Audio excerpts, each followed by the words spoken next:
మన కరాటే కళ్యాణి అక్కకి Sunday school సందేహాలు ఏదో వచ్చాయట, ఒకసారి మీరు కూడా చూడండి. మీ జీసస్ రక్తాన్ని చిందించాడు, మా జీసస్ పాపుల కోసం మీరే చెప్పారు.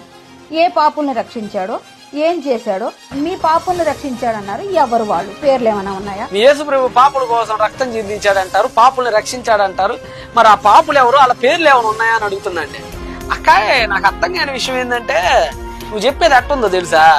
రెండో ప్రపంచ యుద్ధం జరిగిందంటే అది జరిగిందండి అంటావు. ఎంతకోండి ఎన్ని కోట్ల మంది చచ్చిపోయారండి, ఇంకోటి 2 కోట్ల మంది చచ్చిపోయారండి అని అంటావు. వాళ్ళ పేర్లు ఏందో తెలుసా అని అడిగినట్టుందండి. అయితే యుద్ధం జరిగిందంటే జరిగిందని చెప్తూ ఎన్ని కోట్ల మంది అంటే ఏదో రఫ్ గా లెక్క చెప్తాం, కానీ నువ్వు పేర్లు అడిగితే అట్టక్కాయే. అంటే రెండో ప్రపంచ యుద్ధం జరిగిందా లేదా అని చెప్పాలంటే వాళ్ళ పేర్లు చెప్పాలట. అక్కడ కుదిరిద్దండి ఇదన్నీ అక్కాయ్. వాళ్ళ పేర్లు చెప్పుకుంటా పోతే వాళ్ళ ఆధార్ కార్డు లేదు, వాళ్ళ పాన్ కార్డ్ నెంబర్ ఎవరు ఉంటాయి, వాళ్ళ బ్యాంక్ డీటెయిల్స్ ఎవరు ఉన్నాయా, డోర్ నెంబర్లు, వీధి పేర్లు, ఓటర్ కార్డు ఐడీలు, ఇవి కాదక్కాయ. ఆ రోజుల్లో క్రైటీరియా ఇది కాదక్కాయ. ఒక ఇన్సిడెంట్ జరిగిందా లేదా అని డిసైడ్ చేయడం కొన్ని ఫ్యాక్టర్స్ ఉంటాయి. మనం ఆ ఫ్యాక్టర్స్ లో ఆలోచించాలి తప్ప ఇలాంటి చిల్లర ప్రశ్నలు అడగకూడదు అక్కాయ. సరే, నువ్వు అడిగావు కాబట్టి చెప్తున్నాను జాగ్రత్తగా. నువ్వు ఒకటే, ఈ రోజు 10 రూపాయలు ఇచ్చి సాయంత్రానికి 40 రూపాయలు వసూలు చేసి ఇంటూ 4తో వడ్డీల మీద వడ్డీలు గుంజేటువంటి ఒక రక్తం పీల్చే ఒక జలగ ఉండేది అక్కాయ. ఆడి పేరు జక్కయ్య అక్కాయ, సొంకరైన జక్కయ్య. ఈ జక్కయాసును కూడా యేసుక్రీస్తు వారు మార్చారు అక్కాయ. ఇల్లీగల్ అఫైర్స్ తో కొట్టుమిట్టాడుతున్న సమరిటన్ ఉమెన్స్ చాలా మందిని మార్చాడు అక్కాయ. ఇదే ట్యాక్స్ కలెక్ట్ చేసి ఎందరో అమాయకుల ప్రాణాలు దోచుకుంటున్నటువంటి మ్యాథ్యూస్ లాంటి ఒక సుంకర్ని మార్చేశాడు అక్కాయ. దొంగల్ని మార్చేశాడు అక్కాయ. వ్యభిచారులనేమి, అభిచారులనేమి, సుంకరులనేమి, హుంకరులనేమి, యోధా కత్తులనేమి, జోదా మత్తులనేమి, మాంత్రికులనేమి, తాంత్రికులనేమి, హంతకులనేమి, ఇష్టము లేని, కుష్టము లేని, భాసము లేని భ్రష్టులనేమి, ఇలా చెప్పుకుంటూ పోతే చెప్పడానికి భాషలు, యాసలు, ప్రాసలు కూడా సరిపోవక్కాయ. అంత మందిని మార్చాడక్కాయ. ఇంకెంతని చెప్పమంటావు చెప్పు? 3 రోజుల తర్వాత మళ్ళీ వచ్చాడు, ఎవరో వ్యక్తి కనిపించాడని బైబిల్లో ఉంది. 3 రోజుల తర్వాత వచ్చాడు, ఎవరో వ్యక్తి కనిపించడం బైబిల్లో ఉందట. అట్లా బైబిల్లో లేదక్కాయ, తమ బ్రెయిన్ లో ఉందక్కాయ. 3 రోజుల తర్వాత వచ్చాడు, ఎవరికో ఒకటి కనిపించాడు. ఒకటే కాదక్కాయ, కొన్ని 100 మందికి కనిపించాడు ఆయన. శిష్యులకే కాదు. నువ్వేమంటున్నావు? బాగా ప్రేమించారు కాబట్టి ఒకసారి వినండి. అలా అంటే అండి, మొన్న మా ఫ్రెండ్ వాళ్ళ తాతయ్య చనిపోయాడు. అతను బాగా ఇష్టం ఆయన అంటే. వాళ్ళ ఫ్రెండ్ వాళ్ళ తాత ఎవరో చనిపోయారట.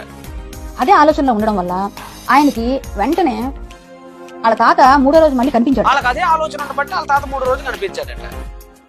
కనిపించాడని అతను ఫీల్ అయ్యాడండి. దానికి మనం ఏం చేయగలం? కనిపించడానికి ఫీల్ అయ్యాడు. ఫీల్ అయ్యారంట. కరెక్టేనక్క, నువ్వు చెప్పింది కరెక్టేనక్క.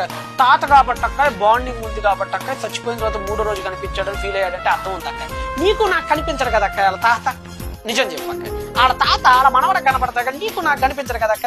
నీకు నాకు కూడా రోడ్డు మీద కనిపించారంటే అర్థం ఏంటక్క? వాళ్ళ తాత చచ్చిపోలేదు అర్థం. ఓకేనాక్క? ఇప్పుడు అలానే అక్క, యేసుప్రభు శిష్యులకు కనిపించి మాత్రమే ఉంటే నీలాని డౌట్లతో మేము కూడా ఉండేవాళ్ళం అక్క. కానీ అక్క, బైబిల్ అలా చెప్పట్లేదు అక్క. బైబిల్ ఏం చెప్తుందంటేనక్క, ఆయన ఏనాడు చూడని ముక్కు మొహం తెలియని వాళ్ళకు కూడా ఆయన కనపడ్డాడు అని బైబిల్ చెప్తుంది అక్క. ఏదో ఒక శిష్యుడు కాదక్క, శిష్యుడు ఎవడో ఒకటి కనపడ్డాడు అంటున్నావు కదా, అలా కాదక్క. బైబిల్ బాగా చదువు అక్క.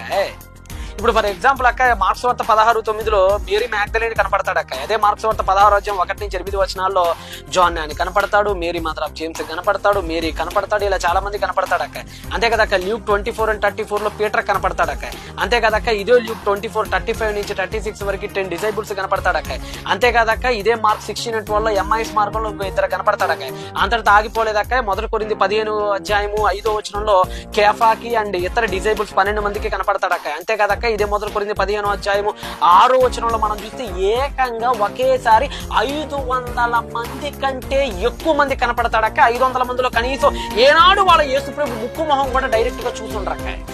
అంటే అక్క, నువ్వు చెప్పిన లాజిక్ సెట్ కాదక్క. తాతకి మనవడ కల్లో కనపడతాం వేరక్క, కల్లో ఎవరు టచ్ చేయలేడక్క. కానీ యేసుక్రీస్తు వారు 3వ దినాన కనపడినప్పుడు అక్క, శిష్యులకి కూడా ఇలానే డౌట్ వచ్చింది అక్క. అందుకని యేసుక్రీస్తు ఏమన్నాడంటే, పెట్టి చూడండి రా నా గాయాల్లో అని చెప్పాడు అక్క. అప్పుడు అలా పెట్టి చూడటాన్ని బట్టి అలా డౌట్ కూడా క్లియర్ అయిపోయింది అక్క. అక్క, కళ అయితే ఎవడో ఒకడికి, 2కో, 3కో, 4కో, 5గురికో కనపడిందంటే ఒక అర్థం పర్థం ఏడిసింది అక్క. అలా కాకుండా ఒకేసారి 550 మంది కంటే ఎక్కువ మందికి వేరు వేరు స్థలాల్లో ఒకేసారి ఎలా కనపడతాడక్క? కొంపదీసే కళలన్నిటి ఎవడైనా ఒకటి కాంట్రాక్ట్ ఒప్పుకొని ఒకేసారి ప్లే చేసాడంటావు అక్క. వాళ్ళ బుర్రలో షిప్ పెట్టి కళ అయితే ఒకటితో ఆగిద్ది కానీ 600 మందికి పాకదు కదక్క. ఇంకో విషయం ఏంటంటేనక్క శిష్యులే కాదక్క చరిత్రకారులు కూడా ఆయన మూడో దినాన తిరిగి లేచాడని తాము విన్న వాటి గురించి రాశారక్క. జోసిఫస్ ఫ్లేవియస్ 18:3 and 3లో ఒకసారి చూసుకోక, టాసిటస్ రచనలో చూసుకోక. ఇంకోటి అక్క జోసిఫస్ ఫ్లేవియస్ ఇంటర్పోలేషన్ సరైంది కాదనే వాళ్ళు కూడా ఉన్నారక్క. వాటి గురించి కూడా తర్వాత సమాధానాలు వస్తాయక్క. సరేనా? కాబట్టి అక్క కళ అయితే మనవడికో మనవరాలకు కనపడిద్ది కానీ 500-600 మందికి ముక్కు మొహం తెలియని వాళ్ళకి ఒకేసారి వేరు వేరు ప్రాంతాల్లో కనపడదు కదక్క.